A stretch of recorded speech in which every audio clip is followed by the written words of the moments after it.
मैं प्रौद्योगिकी का राजा हूँ। अध्याय 5 जिम्मेदारियां। वह जानता था कि वह शूरवीरों के प्रशिक्षण के तरीके को बदल देगा, लेकिन उसे धीरे धीरे शुरुआत करनी होगी। इस युग में उनके पास पृथ्वी पर स्थापित किसी भी प्रकार का कठोर प्रशिक्षण नहीं था। दरअसल जब वह 18 साल के हुए तो उन्होंने मैकेनिकल इंजीनियर के रूप में काम करने से पहले 2 साल तक अपने देश की सेवा की। वह उन सभी सैन्य दिनचर्याओं के महत्व को किसी और से भी अधिक जानता था। चूंकि सिस्टम अंततः उसे कैनन और बारूद बनाने के सभी ज्ञान से पुरस्कृत करेगा, इसलिए यह मान लेना सुरक्षित है कि वह जल्द ही अपनी मशीन गन बना लेगा। इसलिए उन्हें पुरुषों की सजगता और शारीरिक स्थितियों को प्रशिक्षित करने की आवश्यकता थी ताकि वे बंदूकें या किसी अन्य सैन्य उपकरण पर कुशलतापूर्वक काम कर सके। हालांकि उसके पास फिलहाल कोई बंदूक नहीं थी, लेकिन इसका मतलब यह नहीं था कि वह उस तरह के प्रशिक्षण से होने वाले लाभों की उपेक्षा करेगा। उन दिनचर्याओं से सैनिकों को खुद पर, अपने अधीनस्थों और अपने साथियों पर विश्वास बनाने में मदद मिली। इससे सैनिकों को अपने नेतृत्व कौशल में सुधार करने, अपनेपन की भावना, गर्व, दूसरों के प्रति करुणा और निश्चित रूप से बेहद मजबूत शरीर विकसित करने में मदद मिली। उसे ऐसे सैनिकों की जरूरत थी जो उसके, लोगों और राज्य के प्रति वफादार हों, और वे पुरुष नहीं जिन्होंने योग्यता या पैसे के लिए काम किया। उन्होंने सैनिकों को गंभीरता से स्कैन किया, यह सुनिश्चित करते हुए कि वह लगभग सभी से अपनी आंखों से मिले। उन्होंने एक निपुण सैनिक की आभा प्रकट की। कल सुबह सूर्योदय से पहले सभी शूरवीर प्रशिक्षण के लिए आंतरिक महल में इकट्ठे होंगे। इस प्रशिक्षण सत्र में नई दिनचर्या के साथ साथ आपकी सामान्य तलवारबाजी की प्रैक्टिस भी शामिल होगी। देर से आने वाले सभी लोगों के लिए नाश्ता और दोपहर का भोजन नहीं होगा। शेष दिन में बिना किसी अच्छे कारण के 3 से अधिक अनुपस्थिति के परिणाम स्वरूप एक दिन के लिए भोजन नहीं मिलेगा और कड़ी सजा होगी। अब क्या आप समझते हैं? सभी शूरवीर तुरंत चिल्लाए। हाँ मेरे राजा। बहुत बढ़िया। अब अपने आप को 3 समूहों में बांट लें। किसी भी क्रम में हो सकता है, लेकिन प्रत्येक समूह में 100 आदमी होने चाहिए। एक बार जब उसने बोलना समाप्त कर लिया तो वह अपनी माँ और लूसी की ओर चला गया। माँ, हमें सभी शूरवीरों, हमारे कार्यकर्ताओं और खुद को खिलाने के लिए पर्याप्त भोजन की आवश्यकता होगी। हमारे पास कितना है? उसने पूछा। उसकी माँ ने कुछ देर तक सोचा और उत्तर दिया। हम 3 वैगन गेहूं से भरे हुए, 1 वैगन बीन से, 1 वैगन मटर से भरा, 1 वैगन बमुश्किल राई और जई से भरा हुआ लाया, और अंत में खेती के लिए आवश्यक विभिन्न बीजों से भरा 1 वैगन लाया।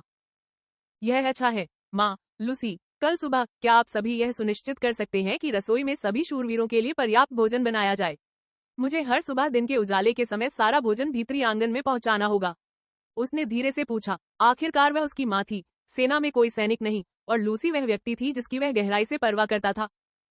लूसी ने लैंडन के सुंदर चेहरे को देखा और शर्मा गई। भाई लैंडन कब से इतने कूल और हैंडसम लग रहे हैं? लूसी ने लैंडन को देखते हुए शर्माना जारी रखा।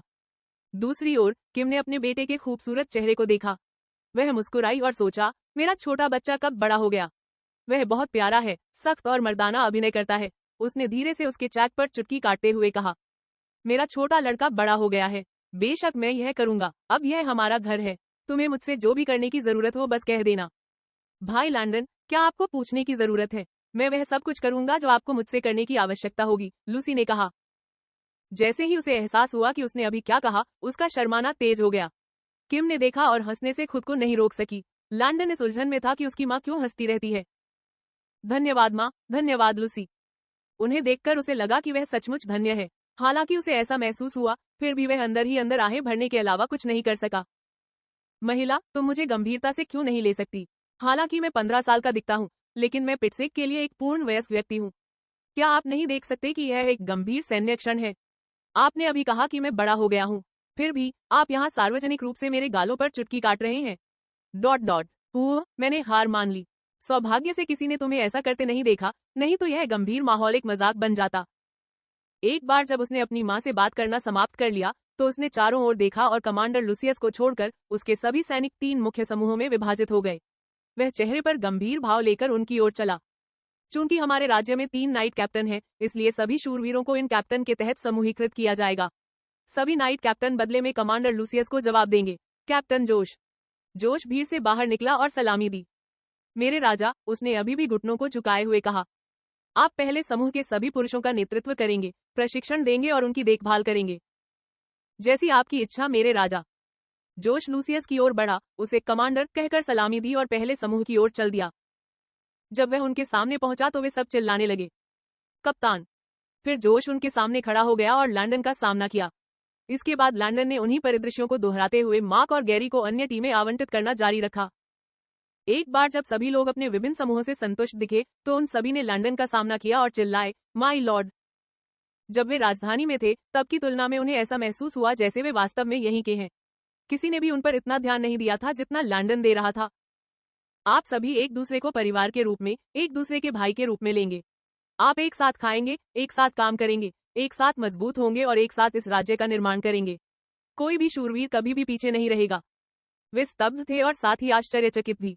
कोई भी पीछे नहीं रहेगा। यह पहली बार था कि उन्होंने ऐसा वाक्यांश सुना। इस संसार में शक्तिशाली शासनकर्ता और निर्बल नष्ट हो गए। चीजें ऐसी ही थी, लेकिन चूंकि उनमें से अधिकांश को साम्राज्य में कमजोर माना जाता था, इसलिए वे लंदन के शब्दों से बहुत प्रभावित हुए। फिलहाल हम जमीन पर निरीक्षण करेंगे।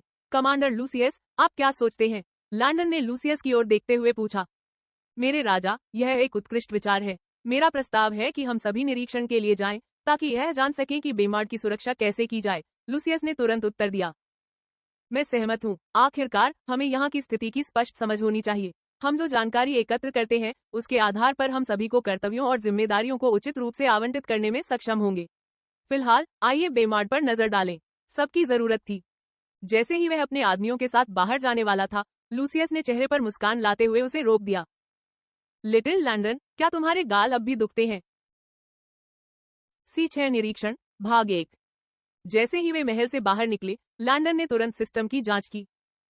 सिस्टम, मैं क्षेत्र का मानचित्रण करने के लिए आपका उपयोग कैसे करूं? जवाब दे रहा है मेजबान। मेजबान को बस सिस्टम में संग्रहित साम्राज्य के मानचित्र को देखना होगा और उन क्षेत्रों को उजागर करना होगा जो मेजबान के हैं। बस ऐसे ही? लंदन ने सिस्टम पर लगभग विश्वास न करते हुए पूछा। हाँ, तो क्या होता है जब मैं अपने क्षेत्रों का विस्तार करना चाहता हूँ? अगर ऐसा होता तो होस्ट को साइट मैप पर और अधिक क्षेत्रों को उजागर करने की जरूरत होती। लंदन ने सिस्टम की बात सुनते हुए सिर हिलाया। यह भी बहुत उपयोगी है, क्योंकि यदि मेजबान के क्षेत्र में कोई दुश्मन हमला करता है या अवांछित मेहमान आता है तो सिस्टम मेजबान को सूचित करेगा। ये अच्छा है। फिर लंदन ने मानचित्र को देखा और बेमार्ड के चारों ओर एक वृत्त खींचने का निर्णय लिया। उन्होंने शहर की दीवारों और आसपास के इलाकों के बीच कम से कम 20 मीटर का अंतर रखना सुनिश्चित किया। एक बार जब उसका काम पूरा हो गया तो एक पॉपअप स्क्रीन दिखाई दी। क्या आप अपने चयनित क्षेत्र को मॉनिटर पर देखना चाहेंगे? वह उत्साहित था। एक मॉनिटर की सहायता से बेमार्ड के प्रत्येक क्षेत्र की जांच बिना वहां उपस्थित हुए भी की जा सकती है। यह उस समय के लिए बेहद उपयोगी है जब उसे जरूरी मामलों के लिए क्षेत्र छोड़ना पड़ सकता है। उसने हाँ पर क्लिक किया और शहर को देखा। मॉनिटर देखने पर यह एक नियमित फ्लैट स्क्रीन टीवी जैसा लग रहा था। वह समुद्री तट पर मछली पकड़ रहे लोगों, शहर के अंदर खेती करने वाले लोगों, शिकार के लिए बाहर जाने वाले लोगों, शहर की दीवारों, महल इत्यादि को देख सकता था। वह सिस्टम में इस मैपिंग फंक्शन से संतुष्ट थे। बेमार्ड को 3 क्षेत्रों में विभाजित किया गया था, ऊपरी क्षेत्र, मध्य क्षेत्र और निचले क्षेत्र। जैसे ही वह शहर के ऊपरी क्षेत्र से गुजरा, उसने विभिन्न संपदाएं देखी। वहां 16 संपदाएं थी, जिनमें से प्रत्येक में कम से कम 6 पत्थरों की हवेलियां और 10 छोटी इमारतें थी। ये हवेलियां अत्यंत विशाल थी, जिनके अपने आंगन और नौकर क्वार्टर थे। प्रत्येक संपत्ति 4 फुट की बाड़ से घिरी हुई थी।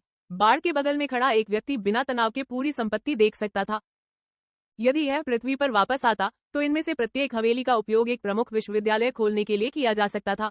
वे बड़े थे, लेकिन उसके महल जितने बड़े नहीं थे। कम से कम मुझे परेशान करने के लिए शहर में कोई रईस नहीं है।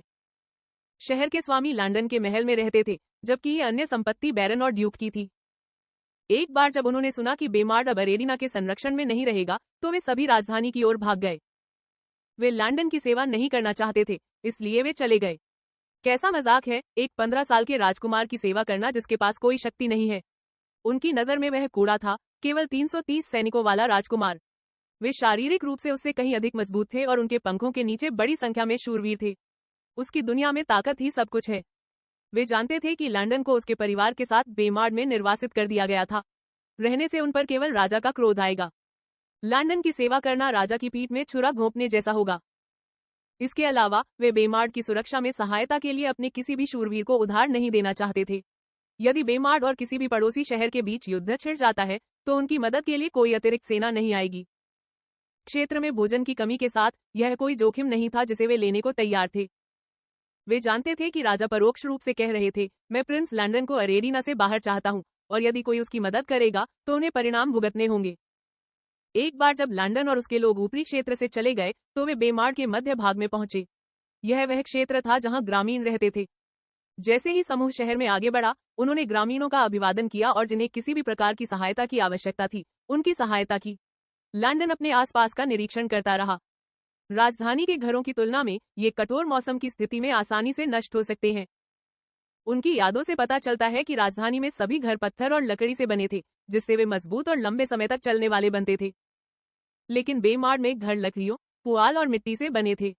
उन सभी के ढांचे इमारती लकड़ी से बने थे। उनकी दीवारें बुनी हुई टहनियों और मिट्टी के सूखे मिश्रण से बनी है और उनकी छतें फूस की बनी। इन घरों को आमतौर पर मिट्टी ईंट के घर कहा जाता था। कोई आश्चर्य नहीं कि यह बताया गया कि आर्केडिना में बेमाड की मृत्यु दर सबसे अधिक थी। उसने सोचा, यहाँ की सड़कों को देखकर लगता है कि वे ऊपरी क्षेत्र की सड़कों जितनी अच्छी नहीं थी। जमीन पर कीचड़ के ढेर थे और सड़कों पर बहुत सारे गड्ढे थे। निचले क्षेत्रों की ओर जाते समय उन्होंने पुरुषों के एक समूह को धनुष और तीर ले जाते हुए देखा, जो अपने परिवार के लिए कुछ मांस लाने की उम्मीद कर रहे थे। महिलाएं पानी ले जा रही थी और बच्चे इधर उधर भाग रहे थे और खेल रहे थे। एक बार जब वे निचले स्तर पर पहुंच गए तो यह सभी वनस्पति और खेत थे।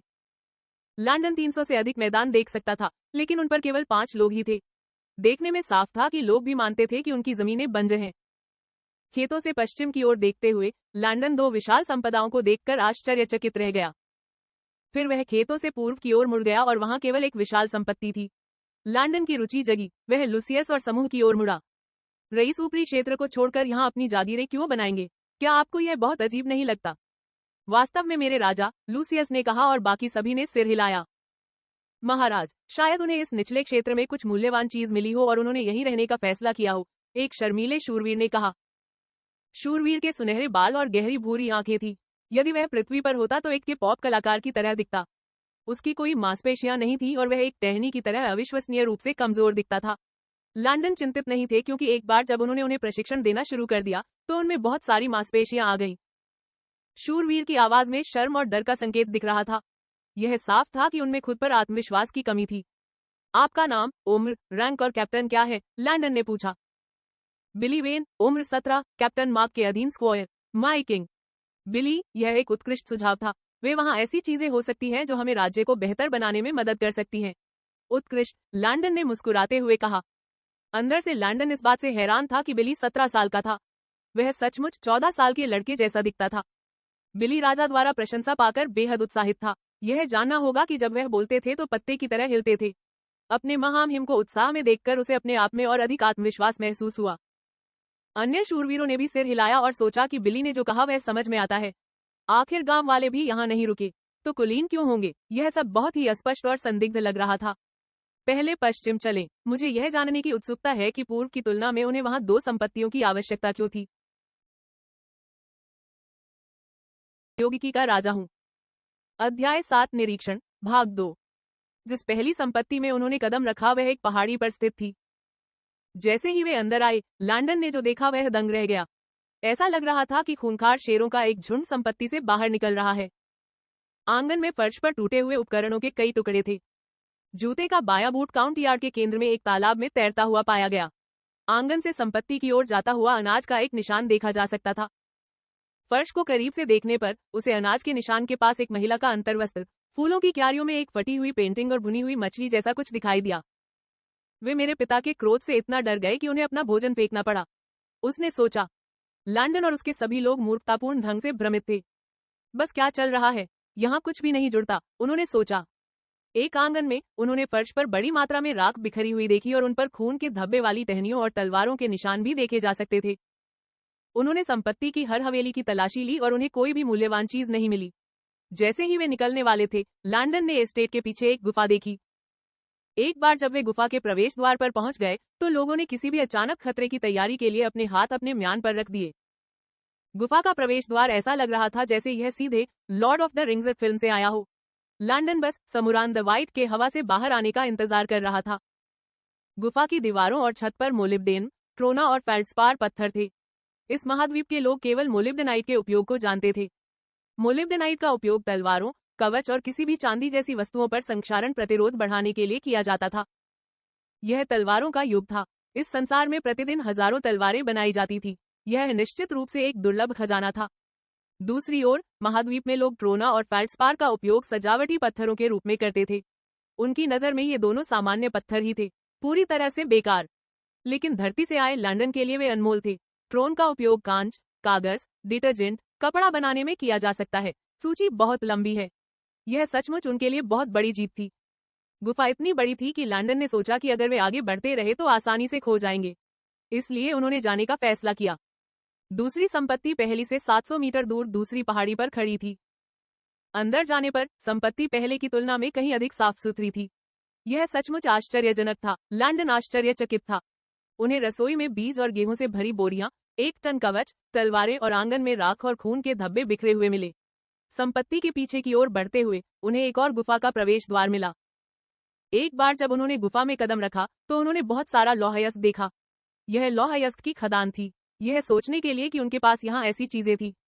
हर कोई फिर से उत्साहित हो गया और सोचता रहा कि साम्राज्य में किसी को इस खदान के बारे में क्यों नहीं पता था। खेतों के दूसरी ओर दूसरी संपत्ति की ओर जाने का निर्णय लेने से पहले उन्होंने कुछ देर इधर उधर देखा। यह संपत्ति पश्चिम के अन्य 2 की तुलना में बहुत छोटी थी। हवेलियां खोजते खोजते फिर भी मिली। ढेर सारे बीज, कवच और तलवारें। अन्य 2 संपत्तियों की तरह उन्हें फर्श पर बड़ी मात्रा में राख के साथ एक आंगन और संपत्ति के पीछे एक गुफा मिली।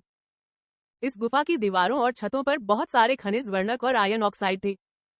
दीवारों को देखते हुए लैंडन को लाल गेरू, पीला गेरू, ओबेर दिखाई दे रहा था।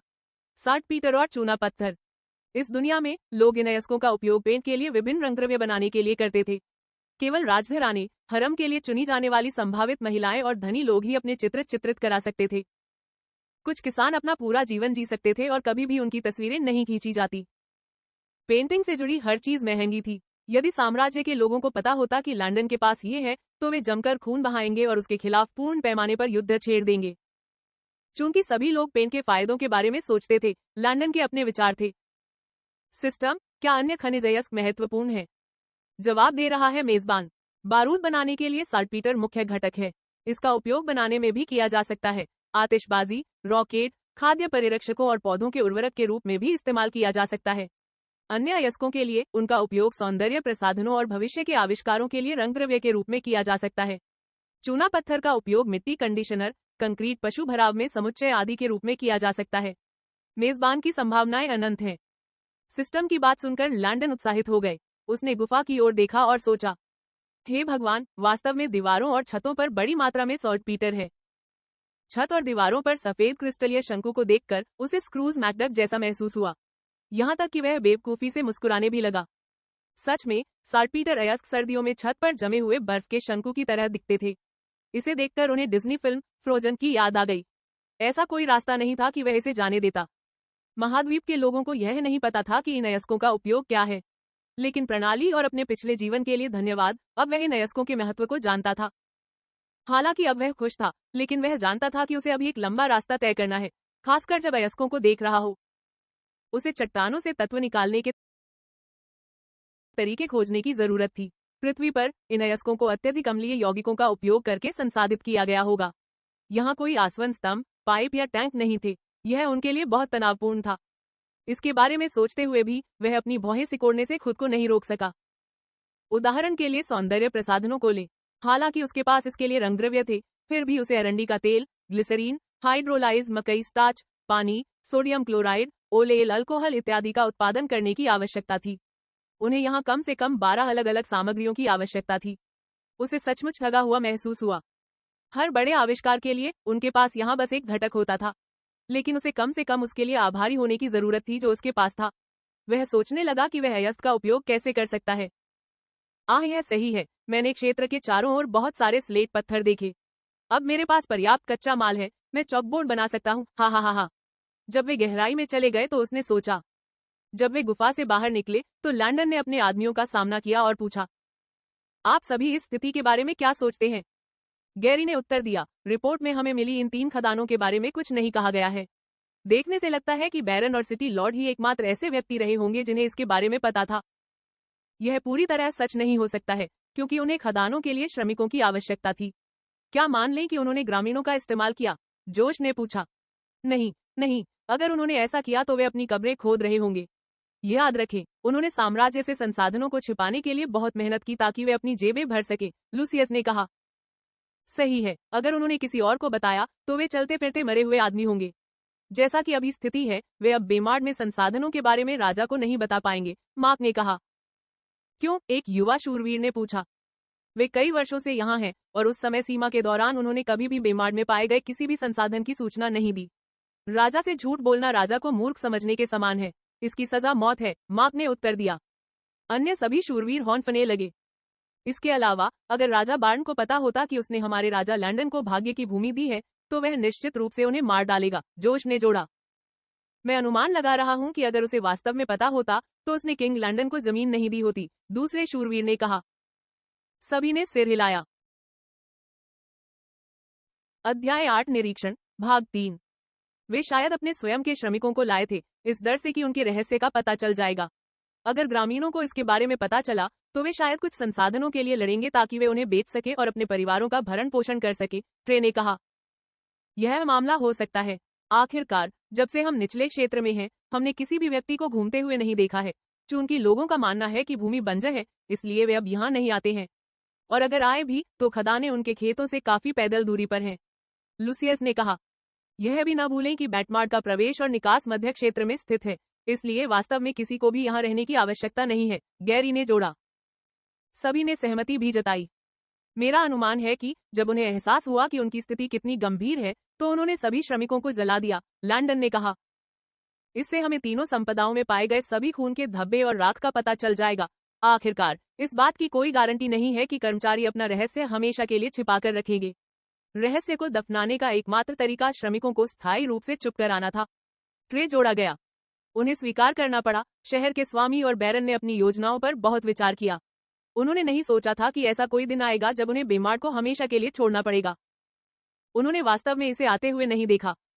चूंकि हमने काम पूरा कर लिया है, चलो समुद्र तट पर चलते हैं, लैंडन ने कहा। बेमार्ड का मध्य क्षेत्र कंपास के मध्य बिंदु जैसा था। मध्य क्षेत्र से पूर्व की ओर बढ़ते हुए कोई बेमार्ड के ऊपरी क्षेत्रों तक पहुंचेगा और पश्चिम में आप निचले क्षेत्र तक पहुंच जाएंगे। इसी तरह मध्य क्षेत्रों के उत्तर में बेमार्ड का प्रवेश निकास था और दक्षिण में समुद्री तटरेखा प्रवेश द्वार है।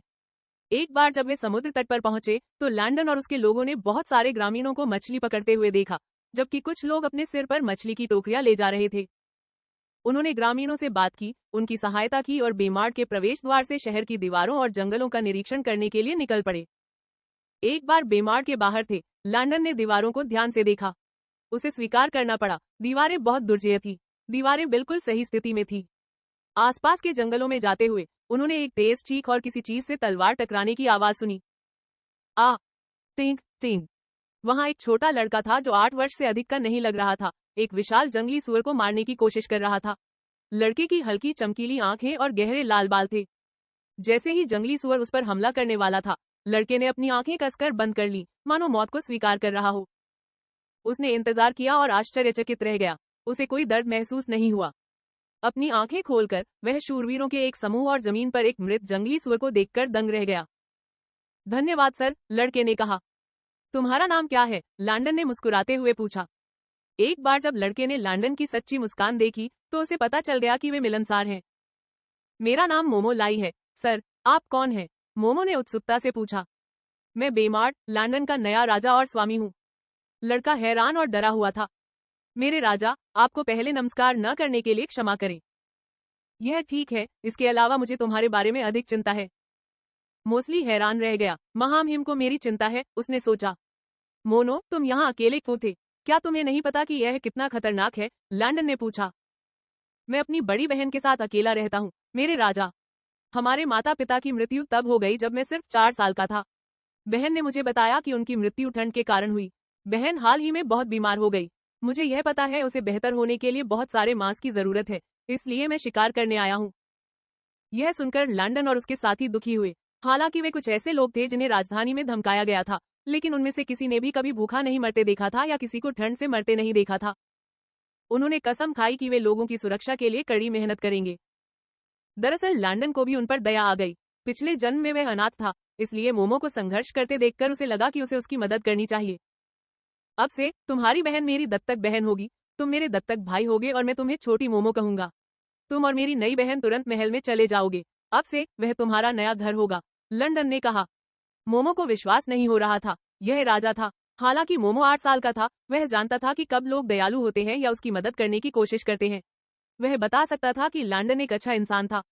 लैंडन ने मोमो को लूसियस और अन्य शूरवीरों से मिलवाया। सभी लोग मोमो को चिढ़ाने लगे, जिससे वह शर्मा गया।